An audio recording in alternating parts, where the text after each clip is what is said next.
സുബ്ഹാനല്ലാ, അൽഹംദുലില്ലാ, ലാ ഇലാഹ ഇല്ലല്ലാ, അല്ലാഹു അക്ബർ. ഈ 4 ദിക്റുകൾ 100 പ്രാവശ്യം എല്ലാ ദിവസവും ചൊല്ലൽ സുന്നത്തുണ്ടല്ലോ.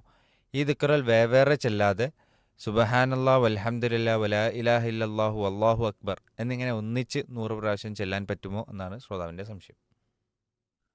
ഈ ദിക്റുകൾ രണ്ട് രൂപത്തിലും ഹദീസിൽ വന്നിട്ടുണ്ട്. സുബ്ഹാനല്ലാ, അൽഹംദുലില്ലാ, ലാ ഇലാഹ ഇല്ലല്ലാ, വല്ലാഹു അക്ബർ എന്ന രൂപത്തിൽ വേറെ വേറെ സുബ്ഹാനല്ലാ എന്ന് 100 പ്രാവശ്യം ആ രൂപത്തിൽ വേറെ വേറെ സെപ്പറേറ്റ് ആയിട്ട് വന്നിട്ടുണ്ട്. അതോടൊപ്പം തന്നെ ഇത് ചേർത്ത് കൊണ്ടുള്ള റിപ്പോർട്ടുകളും സ്വഹീഹായി വന്നിട്ടുണ്ട്. പ്രവാചകൻ സല്ലല്ലാഹു അലൈഹി വസല്ലമയിൽ നിന്ന് വന്ന ഹദീസിൽ കാണാം, ഒരാൾ സുബ്ഹാനല്ലാ, വൽഹംദുലില്ലാ, വലാ ഇലാഹ ഇല്ലല്ലാ, വല്ലാഹു അക്ബർ എന്ന് പറഞ്ഞാൽ അത് ഏറ്റവും പുണ്യകരമായ ദിക്റുകളാണ് എന്നും അതിൽ ഏത് കൊണ്ട് തുടങ്ങുന്നത് കൊണ്ടും അതിൽ വിരോധമില്ലാന്നും അവരുടെ പാപങ്ങൾ എത്ര ഉണ്ടെങ്കിലും അത് പൊറുക്കപ്പെടാൻ അത് കാരണമാകുമെന്നൊക്കെ ഹദീസുകൾ നമുക്ക് കാണാൻ സാധിക്കും.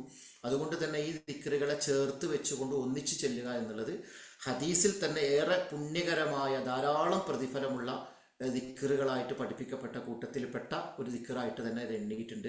അപ്പം അതുകൊണ്ട് തന്നെ അത് സെപ്പറേറ്റ് അല്ലാതെ ഒന്നിച്ചു ചെല്ലുക എന്നുള്ളതും അനുവദനീയമാണ് എന്നത് തന്നെയാണ് പ്രമാണങ്ങളിൽ നിന്ന് മനസ്സിലാക്കാൻ സാധിക്കുന്നത്.